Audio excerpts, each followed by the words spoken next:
116편 12절에서 19절까지 말씀입니다. 구약 성경 889페이지입니다.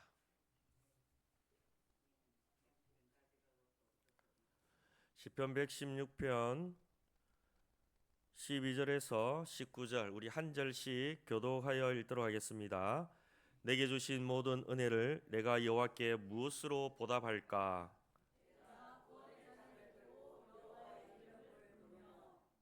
여호와의 모든 백성 앞에서 나는 나의 소원을 여호와께 갚으리로다.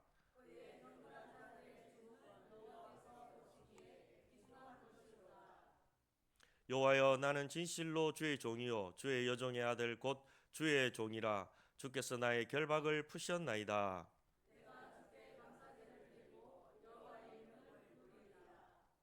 내가 여호와께 소원한 것을 그의 모든 백성이 보는 앞에서 내가 지키리로다. 예루살렘아, 내 한가운데에서 곧 여호와의 성전들에서 지키리로다. 할렐루야. 아멘. 오늘도 거룩하고 복된 줄 예배 자리에 놓으신 성도님 사랑하며 축복합니다. 우리 앞뒤적으로 인사 나누겠습니다. 사랑합니다. 축복합니다. 오늘 추수감사절이니까 내 옆에 앉아주셔서 감사합니다 하고 다시 한번 인사 나누겠습니다.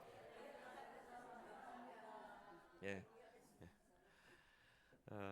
오늘 말씀을 통해서 은혜를 무엇으로 보답할까라는 제목으로 말씀을 전하도록 하겠습니다. 우리는 일상 속에서 크고 작은 은혜를 경험하면서 살아갑니다. 우리가 힘들고 어려울 때 누군가가 옆에서 위로해 줄 때 큰 힘이 되죠. 그리고 정말로 힘들고 어려울 때에 누군가가 이렇게 도와주면 정말로 큰 은혜를 받게 되죠. 정말 그런 처지에 처해 보면 모르죠. 정말로 내가 위기 속에 어려움 속에 정말로 홀로 있을 것 같은 정말로 힘든 그런 고통의 시간이 있을 때 누군가 다가와서 손잡아주고 또 누군가 필요를 채워주고 누군가 힘내라고 이렇게 일으켜줄 때 우리는 그 은혜를 잊지 못합니다. 그래서 마음속으로 그렇게 하죠. 이 은혜를 내가 어떻게 보답할까 그렇게 생각하면서 살아가죠. 그러다가 그 은혜에 보답할 방법을 찾기도 하죠. 그래서 조그만 선물을 은혜에 감사함으로 이렇게 전달해 드리기도 하고 또 그렇게 형편이 안 되면 말로 감사합니다. 이렇게 도와주셔서 너무 고맙습니다라고 감사의 표현을 하기도 하죠. 그런데 시편 기자는 단순한 인간적 도움을 넘어서 하나님께서 베푸신 이 구원의 은혜 앞에 서 있습니다. 죽음의 올무와 슬픔의 고통 속에서 하나님 앞에 막 부르짖었을 때 하나님은 그의 기도를 들어주시고 그의 생명을 건져주셨기 때문이죠. 그래서 그는 고백하는 겁니다. 내게 주신 모든 은혜를 내가 여호와께 무엇으로 보답할까? 이 고백은 단순한 수사적 표현이 아니라 은혜를 경험한 자만이 감사할 수 있는 감사의 고백입니다. 은혜가 너무 크기 때문에 인간의 힘으로 아무리 해도 이 하나님의 크고 놀라우신 구원의 은혜를 갚을 길이 없지만 그럼에도 불구하고 내가 이 은혜에 너무 감사해서 내가 할 수 있는 것을 다 해서 하나님 앞에 보답하고 싶다라는 믿음의 고백이 이 안에 담겨져 있는 것입니다. 그래서 시편 기자는 오늘 본문의 세 가지로 이렇게 보답하는 방법들을 고백하고 있습니다. 첫 번째는 구원의 잔을 들며 하나님을 높이면서 찬양하면서 감사하면서 살겠습니다. 하나님 소원을 갚으면서 삶으로 헌신하고 나누면서 보답하겠습니다. 또 한 가지는 공동체 앞에서 내가 기도와 예배 생활을 바르게 하면서 살겠습니다. 그렇게 고백하고 있는 겁니다. 오늘 우리가 읽었던 이 말씀을 통해 하나님께 받은 이 은혜를 어떻게 우리의 삶 속에서 구체적으로 보답하면서 살아갈 수 있을까? 우리가 하나님 앞에 뭘 아무리 해봐도 하나님 편에서 볼 때는 별거 아니겠죠. 그럼에도 불구하고 우리가 받은 은혜가 너무 크기에 내가 할 수 있는 모든 것을 다해서라도 하나님을 기쁘시게 하고자 하는 마음이 우리 안에는 있어야 하는 것입니다. 이 시편 기자처럼 말입니다. 그래서 오늘 본문에 시편 기자는 그 은혜에 너무 감사해서 사망의 고통에서 슬픔의 고통에서 자기를 구원해 주신 이 하나님의 은혜가 너무 커서 내가 무엇으로 보답할까 하면서 한 세 가지가 있는데 이것을 돌아보면서 우리의 삶에도 이런 것들이 회복되어지기를 간절히 소망합니다. 첫 번째는 감사와 찬송으로 보답하라라는 겁니다. 미국 방송인 데보라 노빌은 0.3초의 기적 감사의 힘이라는 책을 이렇게 적었습니다. 이 책에서 이런 말을 합니다. 위대한 성공은 감사합니다라는 말을 자주 하는 사소한 습관에서부터 시작된다. 그러니까 성공은 감사합니다라는 이 말 한마디부터 습관화되어 있는 이 말 한마디부터 시작된다라는 겁니다. 저도 이렇게 살아가다 보면 늘 입에 감사합니다, 고맙습니다 하는 사람들도 있는 반면에 늘 불평하는 사람들도 이렇게 많이 보게 되거든요. 근데 마음이 어디로 더 갈까요? 감사합니다 사는 쪽으로 더 마음이 갑니다. 물론 불평하는 사람은 긍휼히 여깁니다. 그럼에도 불구하고 희한하게도 우리의 마음은 감사합니다, 조그만 것 하나에도 고맙습니다, 감사합니다 라고 표현하는 그 사람에게 더 마음이 가는 것을 볼 수가 있죠. 이 데보라 노빌은 수많은 사례를 통해서 감사합니다라는 이 말 한마디가 사람의 마음을 움직이고 관계를 회복시키고 그리고 더 나아가서 삶을 변화시킨다라고 이 책에서 말하고 있습니다. 작은 감사의 표현이 결국은 큰 축복으로 이어진다라는 것이죠. 사람들의 관계 속에뿐만 아니라 하나님과 우리와의 관계 속에도 이런 표현이 있어야 한다라는 것입니다. 우리가 살아가는 현실을 돌아보면 참 감사할 조건이 많지가 않을 때가 참 많습니다. 이 노빌은 감사의 힘이라는 것을 통해서 늘 감사하면서 살아라고 얘기를 하고 있지만 우리가 살아가는 이 세상은 감사할 일보다 감사하지 못하는 일들이, 어려운 일들이 더 많이 일어나는 것 같습니다. 올 한 해도 많은 분들이 건강의 문제로 병원에 왔다 갔다 하면서 눈물을 흘리셨을 것입니다. 사업이 잘 되지 않아서 경제적 어려움 속에서 하루하루를 버티면서 주님을 붙들고 살아온 분들도 계실 겁니다. 또 어떤 분은 가족의 문제로, 자녀의 문제로 마음이 무겁고 여러 가지 갈등으로 깊은 상처를 안고 살아가시는 분들도 계실 겁니다. 그러나 그럼에도 불구하고 오늘 우리가 이 자리에서 하나님께 감사 예배를 드릴 수 있다라는 이 사실 자체로 우리는 하나님의 은혜에 감사하는 사람이 되어야 하는 것입니다. 숨을 쉬고 있다라는 것, 함께 예배를 드릴 수 있다라는 것, 그리고 그 어려움 속에서도 감사할 수 없는 그 조건 속에서도 내가 믿음을 지키고 하나님께 감사했다라는 것, 이것이 은혜이다라는 것이죠. 오늘 본문 시편 116편에서 시인은 그래서 이렇게 고백하는 겁니다. 12절에 내게 주신 모든 은혜를 내가 여호와께 무엇으로 보답할까? 이 고백은 은혜를 깊이 체험한 자만이 할 수 있는 고백인데 그 첫 번째 고백이 바로 감사와 찬양이다라는 것을 알 수가 있습니다. 시인은 구원의 잔을 들고 여호와의 이름을 부르겠다고 고백합니다. 13절 같이 읽습니다. 내가 구원의 잔을 들고 여호와의 이름을 부르며. 여기서 구원의 잔은 하나님께서 베풀어 주신 구원의 은혜를 말하는 것입니다. 당시 유대인들은 절기 때마다 이 구원의 잔을 들고 하나님께 감사의 제사를 드렸다고 합니다. 시인은 단순한 형식적인 그런 제사가 아니라 자신의 삶 전체를 감사와 찬양으로 올려드리겠다라는 것이죠. 여러분, 은혜 받은 사람의 제일 먼저 드러나는 것은 무엇인 줄 아십니까? 바로 감사입니다. 그동안에는 감사하지 못했지만 하나님으로부터 예수 그리스도를 만나고 하나님의 말씀을 듣다 보면 제일 먼저 우리 입술을 통해서 흘러나오는 것은 감사입니다. 그리고 신앙생활 하면서 성숙한 사람들의 입술을 보면 대부분이 감사의 표현을 많이 합니다.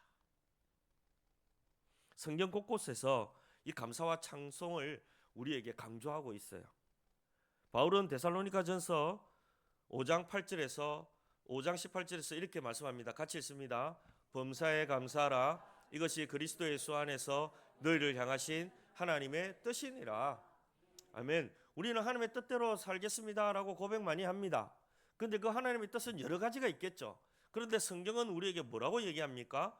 너희를 향하신 하나님의 뜻은 그리스도 예수 안에서 어떻게 한다? 감사한다는 거예요. 언제? 슬플 때나 기쁠 때나 즐거울 때나 범사에 감사하라. 라고 말씀하고 있습니다. 히브리서 13장 15절은 이렇게 말씀합니다. 같이 있습니다. 그러므로 우리는 예수로 말미암아 항상 찬송의 제사를 하나님께 드리자. 이는 그 이름을 정언하는 입술의 열매니라. 아멘. 여러분의 입술에 이 찬송의 열매가 많이 맺기를 주의 이름으로 축복합니다. 하나님을 만나고 구원의 은혜에 감사하는 사람은 이 감사와 찬송의 소리가 끊이지지 않습니다. 요즘 여러분 많이 힘들고 어렵죠. 살아오면서 힘든 일들이 너무너무 많습니다. 그런 가운데서도 믿음 있는 사람은 그럼에도 불구하고 우리는 찬송할 수 있는 겁니다. 왜냐하면 하나님의 은혜가 지금 현실보다 더 크기 때문에. 사랑하는 여러분, 그래서 우리도 시편 기자처럼 이렇게 고백해야 합니다. 내게 주신 모든 은혜를 내가 무엇으로 보답할까? 우리는 지난 한 해 동안 수많은 은혜를 받아왔습니다. 건강을 지켜주신 은혜, 가정을 지켜주신 은혜, 직장과 사업들을 지켜주신 은혜, 우리 교회를 지켜주신 은혜, 그리고 무엇보다도 우리에게 구원의 은혜를 베풀어 주신 은혜. 그렇다면 이제 우리의 삶은 그 은혜에 보답하는 삶이 되어야 되겠죠. 감사는 상황이 좋아서 하는 것이 아닙니다. 감사는 하나님께서 나와 함께 하시는 그것 하나만으로도 우리는 늘 감사할 수 있어야 합니다. 그러므로 우리는 이 추수감사절에 어떠한 상황 속에서도 이 감사가 회복되기를 축복합니다. 찬송이 회복되기를 축복합니다. 상황과 상관없이, 환경과 상관없이 우리의 입술에 감사와 찬양이 흘러넘칠 때 우리는 그 상황이 변화되어지고 우리의 어려운 문제가 해결되어지는 것을 많이 볼 수 있습니다. 많은 사람들은 그 환경과 그 여건에 매여서, 그 문제에 매여서 이 일을 하지 못하고 있는 거예요. 왜 그런지 아십니까? 악한 사탄이 꽉 잡고 있기 때문에 그렇습니다. 속히 이 어둠의 그늘에서 벗어나기를 축복합니다. 이 어둠의 그늘 문제에서, 어려운 문제와 여건에서 벗어날 수 있는 방법은 감사와 찬송인 것입니다. 옆에 분에게 인사합시다. 감사하며 삽시다. 또 반대편에게 찬송하며 삽시다. 예, 그렇게 살면 되는 겁니다. 주님 부르실 때까지. 예. 두 번째, 오늘 본문을 통해서 이 주의 은혜에 내가 무엇으로 보답할까 하면서 할 수 있는 보답은 뭐냐면 헌신과 나눔으로 보답하라라는 겁니다. 오늘 본문 15절에서 17절 같이 읽습니다. 그의 경건한 자들의 죽음은 여호와께서 보시기에 기중한 것이로다. 여호와여, 나는 진실로 주의 종이요 주의 여종의 아들 곧 주의 종이라. 주께서 나의 결박을 푸셨나이다. 내가 주께 감사제를 드리고 여호와의 이름을 부르리이다. 아멘. 이 말씀은 은혜에 대한 보답으로 단순히 입술의 감사만이 아니라 우리가 헌신하면서 나누면서 그 은혜에 보답해야 된다는 것을 우리에게 말해주고 있습니다. 본문에 보면 시인은 먼저 성도의 죽음조차도 하나님께서 귀히 여긴다고 15절에 말씀하고 있습니다. 이는 우리의 삶 전체가 하나님의 손에 있다라는 고백입니다. 우리의 죽음조차도 귀중하게 여긴다 그러니까 우리의 모든 삶은 하나님의 손에 있다라는 것이죠. 죽음조차도 귀히 여기시는 하나님께서 저와 여러분의 작은 헌신과 나눔을 어찌 귀하게 여기지 않겠습니까? 하나님의 은혜에 감사해서 헌신하고 하나님의 은혜에 감사해서 나누고 그렇게 살아가는 모습들을 하나님은 기뻐하신다라는 겁니다. 이어서 시인은 나는 주의 종이다라고 16절에 고백합니다.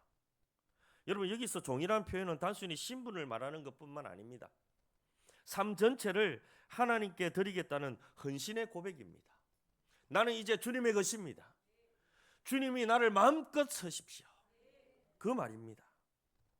은혜를 받은 자는 자신의 삶을 하나님께 드리는 사람들입니다. 여러분은 어떻습니까? 구원의 은혜를 받으셨습니까? 임마누엘의 하나님과 함께하고 계십니까?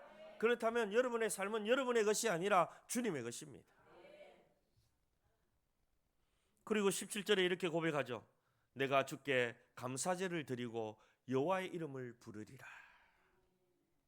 여러분, 이 감사제는 단순한 제물만 이렇게 올려드리는 게 아닙니다. 자신의 삶을 다 드리겠다라는 겁니다. 나누면서 살겠다라는 겁니다. 이 감사제 안에는 그게 포함되어 있는 거예요. 하나님께 드리는 삶이 은혜를 나누고 하나님께 드리는 삶이 감사제로 드리는 삶이다라는 것이죠. 그걸 고백하고 있는 겁니다. 그러니까 나의 죽음조차도 귀중하게 여기시고, 그리고 나에게 종이라고, 내가 종이라고, 나 종처럼 주님 앞에 쓰임 받고 싶고, 내가 은혜에 너무 감사해서 내가 나누면서 감사제로 하나님 앞에 올리고 싶다라는 고백이 시인의 고백인 겁니다. 성경에 보면 초대교회 성도들은 박해 속에서도 서로의 것을 나누면서 살았습니다. 왜냐하면 하나님의 은혜가 너무 컸기 때문입니다. 그래서 사도행전 2장 45절과 46절에 보면 그들은 그렇게 말해요. 모든 물건을 서로 통용하고 각 사람의 필요를 따라 나누어 주면서 살았다 라고 말하고 있습니다. 우리는 많이 얘기합니다. 초대교회로 돌아갑시다. 초대교회로 돌아갑시다 많이 말합니다. 그 초대교회로 돌아가는 거 어려운 일 아니에요. 그들이 했던 일들을 우리도 하면 되는 겁니다. 그게 뭡니까? 헌신하고 나누는 거예요. 그들의 작은 나눔이 교회를 세우는 큰 힘이 되었고, 세상은 그들의 사랑을 보고 하나님을 찬양했습니다. 마더 테레사 수녀는 인도에서 가장 가난한 사람들과 함께 살면서 자신의 삶을 헌신과 나눔으로 드렸습니다. 그녀는 이렇게 말합니다. 우리는 큰 일을 할 수 없습니다. 다만 작은 일을 하나님의 큰 사랑으로 할 수 있을 뿐입니다. 작은 나눔이 하나님의 큰 사랑을 드러낸다라는 것입니다. 성경은 헌신과 나눔에 대해서 많이 강조하고 있습니다. 로마서 12장 1절 같이 읽겠습니다. 그러므로 형제들아 내가 하나님의 모든 자비하심으로 너희를 권하노니 너희 몸을 하나님이 기뻐하시는 거룩한 산 제물로 드리라. 이는 너희가 드릴 영적 예배니라. 아멘. 산 제물로 드리겠다. 헌신하겠다라는 겁니다. 마태복음 25장 40절 같이 읽습니다. 임금이 대답하여 이르되 내가 진실로 너희에게 이르노니 너희가 여기 내 형제 중에 지극히 작은 자 하나에게 한 것이 곧 내게 한 것이니라 하시고. 아멘. 우리가 힘들고 어렵고 소외된 사람에게 다가가서 조그만 것 하나라도 나누었던 그 일이 그 사람이 바로 주님께 한 일이다라는 거예요. 이렇게 은혜를 받은 사람은 내 것을 가지고 있는 것이 아니라 은혜를 받으면 나누게 되어져 있습니다.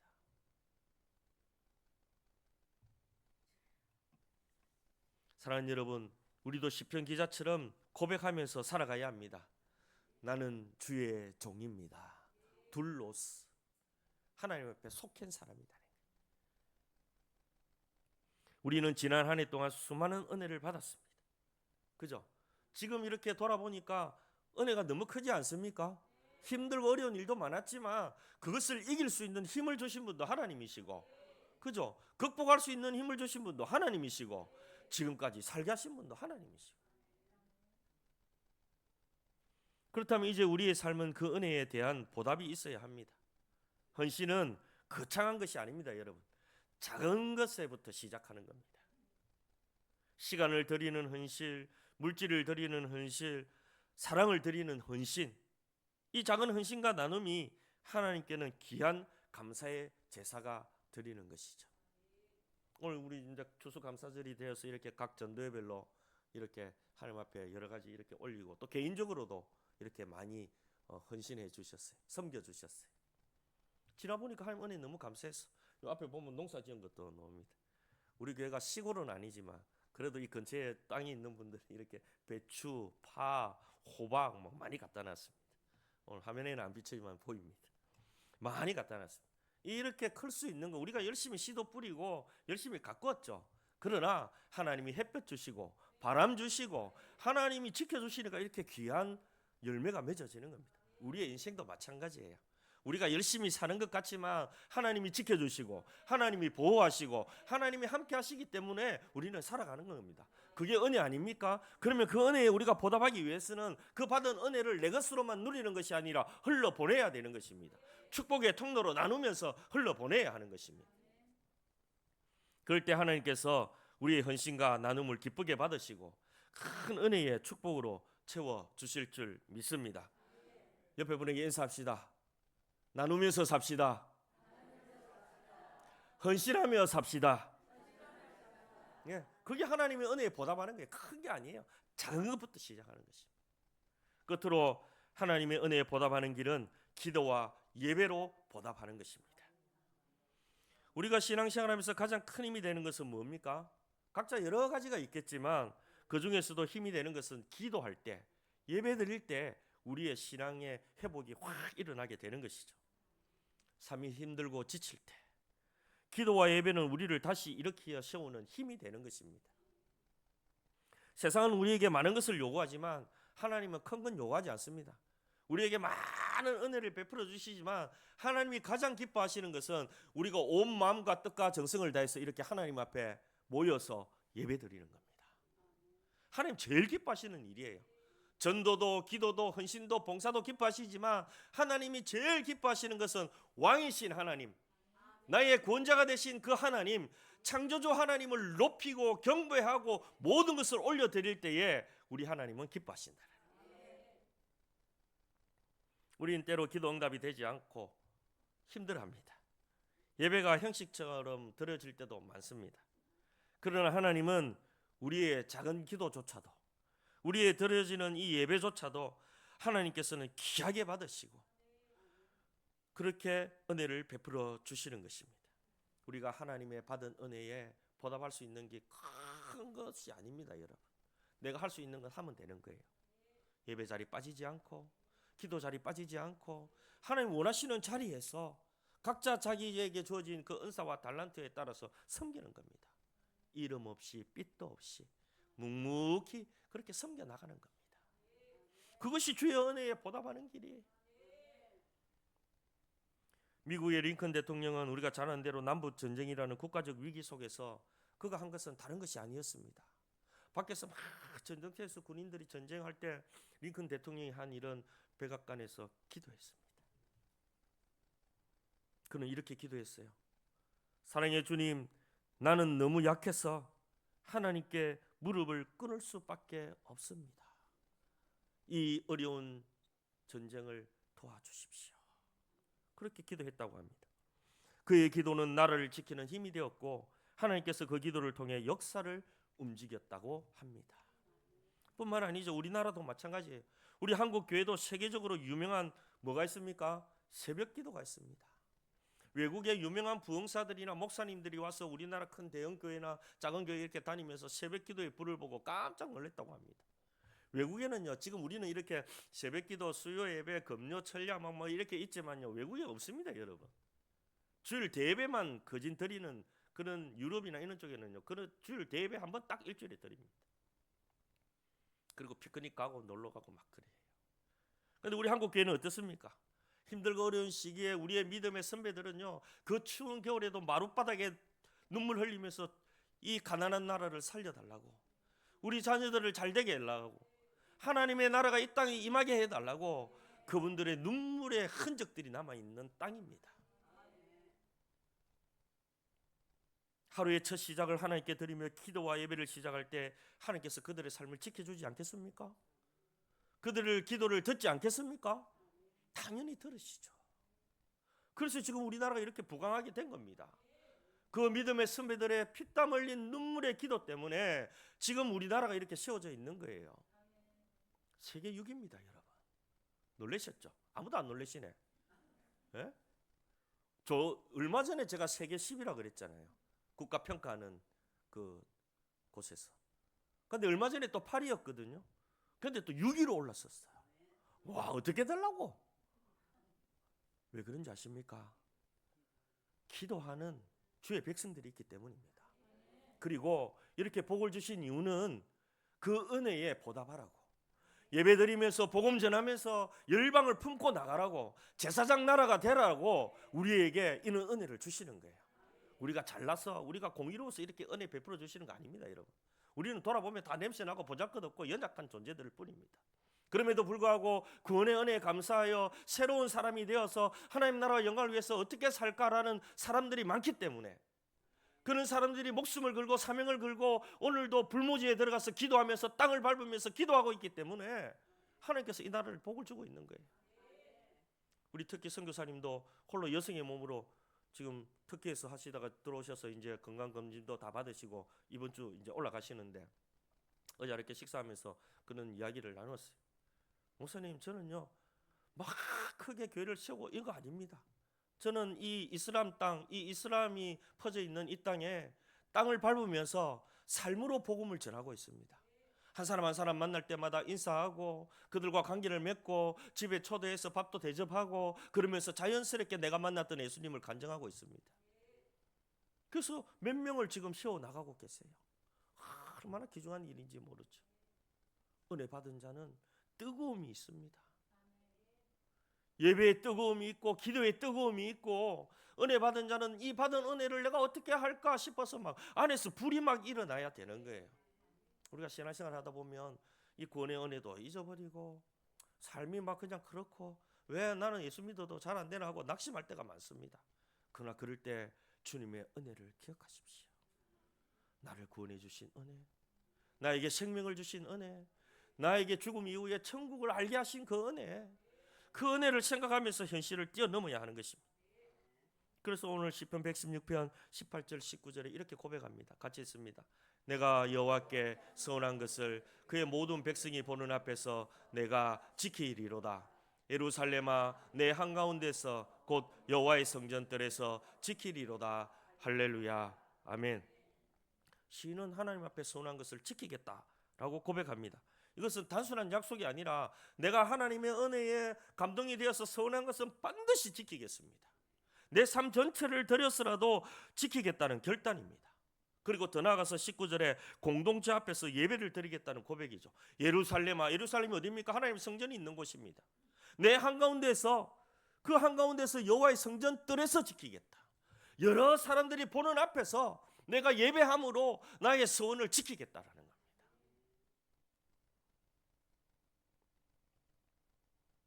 중요한 것은 시인이 공동체 앞에서 서원을 갖겠다라는 거예요. 은혜는 개인적으로 체험하지만요, 우리가 보답은 공동체 앞에서 함께 드려져야 합니다. 다 은혜 받았잖아요. 함께 모여 예배 드림으로 우리 혼자의 고백이 아니라 전체 함께 드리는 감사의 고백을 올려드려야 되는 거예요. 그래서 모여서 함께 예배 드리면서 추수감사절을 지키고 있습니다. 성경은 여러 가지로 얘기를 합니다. 이 기도와 예배에 대해서 골로새서 4장 2절 같이 읽습니다. 기도를 계속하고 기도에 감사함으로 깨어 있으라. 아멘. 히브리서 10장 25절 모이기를 피하는 어떤 사람들의 습관과 같이 하지 말고 오직 권하여 그날이 가까움을 볼수록 더욱 그리하자. 아멘. 기도와 예배는 단순한 종교적 그런 형식적인 행위가 아니라 하나님의 은혜에 대한 우리의 반응이자 하나님의 은혜에 대한 보답입니다. 사랑하는 여러분, 우리도 시편 기자처럼 고백하면서 살아갑시다. 나는 하나님께 기도하며 예배하며 나아가겠습니다. 기도와 예배는 하나님에 대한 최고의 경배 행위이자 은혜를 기억하는 가장 깊은 보답 행위입니다. 그러므로 오늘 추수감사절에 우리는 어떤 상황 속에서도 나는 기도하겠습니다. 어떤 상황 속에서도 나는 위대하신 하나님을 예배하고 하나님께 영광 돌리겠습니다 라고 결단하는 시간이 되기를 간절히 소망합니다. 여러분 모두 기도의 제단을 세우시기 바랍니다. 예배의 자리를 목숨 걸고 지키시기 바랍니다. 삶 전체를 하나님께 드리는 산 거룩한 제물로 산제사로 드려지시기를 축복합니다. 그럴 때 하나님께서 우리의 기도와 예배를 기쁘게 받으시고 영광 받으시고 더 큰 은혜와 축복들을 내려주시는 것입니다. 말씀을 정리합니다. 오늘 시편 기자의 이 고백을 통해 우리는 다시금 우리의 마음을 돌아보게 됩니다. 내게 주신 모든 은혜를 내가 여호와께 무엇으로 보답할까? 시인은 그 답을 세 가지로 말하고 있습니다. 감사와 찬송으로 보답하겠습니다. 헌신과 나눔으로 보답하겠습니다. 기도와 예배로 보답하겠습니다.